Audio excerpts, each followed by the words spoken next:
Two young men stand atop a grassy hill, gazing out over a vast open landscape. One, a brown-haired man, grips a shovel in his hand, while the other, with striking white hair, holds a tall flagpole. At their feet, four peculiar little creatures sit restlessly, buzzing with energy. The white flag, adorned with strange symbols, flutters in the wind. The brunette beams with a wide, satisfied smile, his eyes fixed on the horizon, while his silver-haired companion remains calm and composed. The small creatures chirp and squeak with excitement. Smiling, the brunette mentally greets the audience and introduces himself as Kim Soo-ho.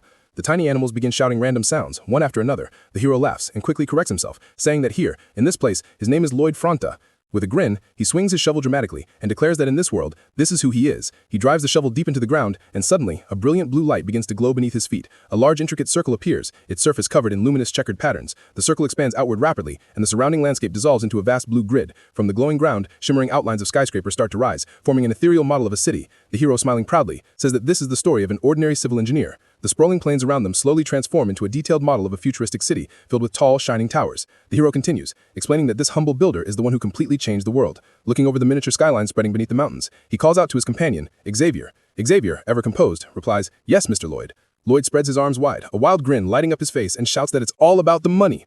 Mr. Lloyd bursts into laughter. Xavier looks at him with mild concern and asks if his master's gone insane. This scene suddenly shifts, a medieval town under the quiet cover of night, several years earlier. A glowing notification appears before the hero, announcing that he has chosen the absolute and may now make a wish. Another window pops up, offering congratulations. The young man lies on the ground, staring at the message in frustration. The text declares that he has become one of the heroes of the novel, The Knight of Iron and Blood.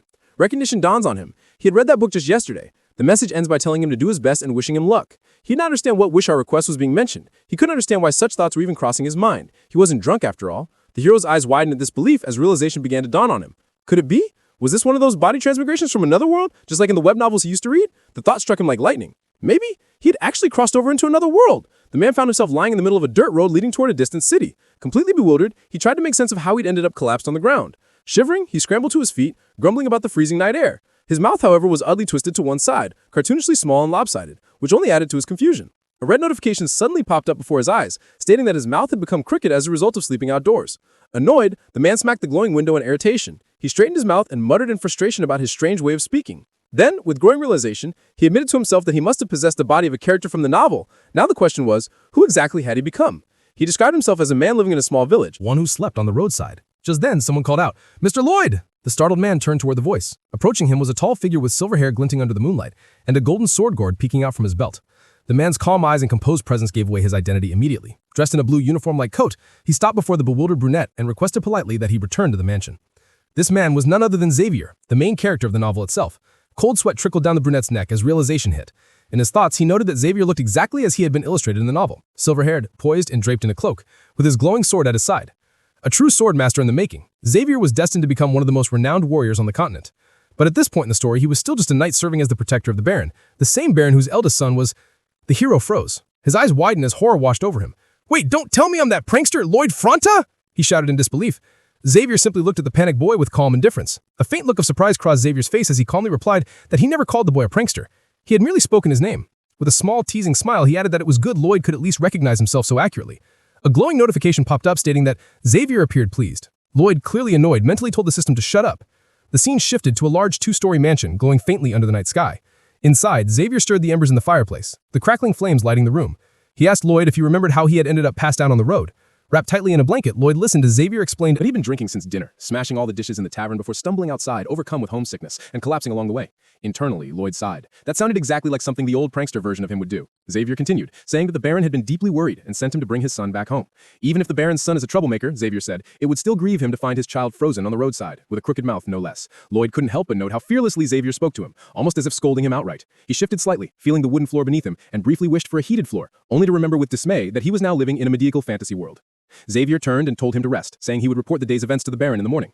Panic flickered across Lloyd's face as he quickly asked him not to say anything, but Xavier's firm no shut him down immediately. The knight was immovable, his composure as solid as stone.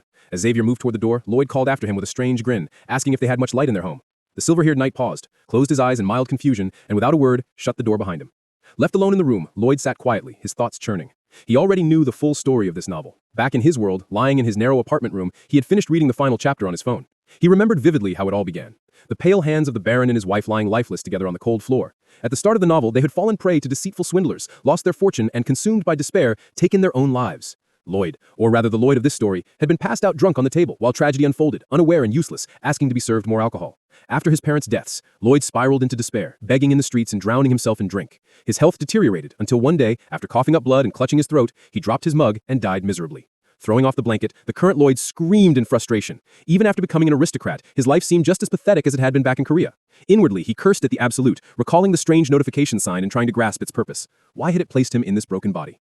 Morning soon arrived, and sunlight washed over the mountain town below. The white walls of the grand mansion gleamed beneath the morning sun. Xavier followed calmly behind a graceful lady in a white dress, Marbella Frenna, Lloyd's mother, who was demanding to know exactly what her son had done in the tavern the previous night. Standing before her, Lloyd looked utterly disheveled. Reality sank in. He had truly read this novel just yesterday, and now he was living inside it. An anxious Marbella, her voice trembling, asked her son to apologize. Before she could finish, Lloyd quickly bowed his head and blurted out an apology, scratching the back of his neck with guilt. He knew full well he was responsible for the chaos that his body had caused the night before. Both Marbella and Xavier widened their eyes in astonishment, something that the ever-annoying notification was quick to point out. Lloyd frowned in confusion. Shouldn't they at least be a little proud that he apologized without resistance? The scene cut to the cobbled streets of the medieval town beneath a clear blue sky. A man was loading bales of straw into a cart when his eyes caught something that made him freeze. Walking down the street toward him were Xavier and Lloyd, their presence drawing uneasy glances. The man immediately ducked behind his cart, too afraid to even look their way. Lloyd glanced at him with puzzled eyes, wondering why the man had reacted like that. Then he noticed that everyone on the street was reacting the same way, flinching, whispering, and hurrying off the moment they saw him. Doors slammed shut and curtains were drawn as if a monster had passed by. The confusion on Lloyd's face only deepened.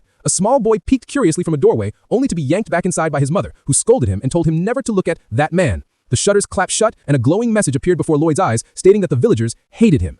With a sigh, he muttered that he had already noticed. Lloyd walked with his hands tucked casually into his pockets. Lloyd asked why Xavier was still following him. Xavier, walking a few steps behind, rested his hand lightly on the hilt of his sword and answered calmly that the Baron had ordered him to guard his young master and, more importantly, to make sure Lloyd didn't repeat last night's incident. Lloyd blinked in disbelief. "Guard me?" he asked, pointing to himself in confusion. Xavier's response was composed but cutting. He explained that it would be more accurate to say he was protecting the residents from Lloyd. The words hit harder than expected. Half joking, half stung, Lloyd muttered that he must really be a monster, not fully aware of the terrible things his past self had done. Feeling a pang of guilt, he looked around at the empty street, realizing that before anything else, he needed to repair his reputation. At the very least, he thought he should look trustworthy enough that someone would offer him a piece of bread when he eventually started begging. Then he paused mid-thought. No, he decided, he better deal with his family's debts first. A wild idea flashed through his mind. What if he could use his position as heir to live a life of luxury? He imagined himself lounging in wealth, surrounded by honey and silk. With a smirk, he mentally asked if this world came with any cheats. To his surprise, a glowing blue window immediately appeared before him. He stared wide-eyed. There really were skills here, but his excitement faded quickly when he read the list. Worthlessness and drunkard. Disgusted, Lloyd swatted at the floating screen, trying to make it disappear. To Xavier, who couldn't see the window, the sight looked absurd. His master flailing at thin air. Embarrassed, the white-haired knight tilted his head slightly, unsure what to make of it, while Lloyd, still struggling with the invisible menu, marched ahead.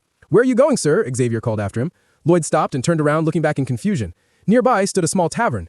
Xavier halted at the doorway, glancing from the building to his guilty-looking master.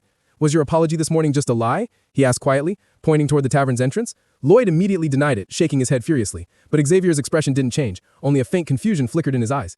Irritated, Lloyd began peppering him with questions, his tone rising. The knight sighed, closing his eyes briefly before gesturing toward the door. "Then go on, my lord. Come inside." Lloyd hesitated, then slowly opened the tavern door, peeking in with a nervous smile and a mumbled apology. Behind him, Xavier remained silent, his face calm, although inwardly he couldn't help but think that something about his master was deeply different since yesterday, as if he had turned into someone entirely new.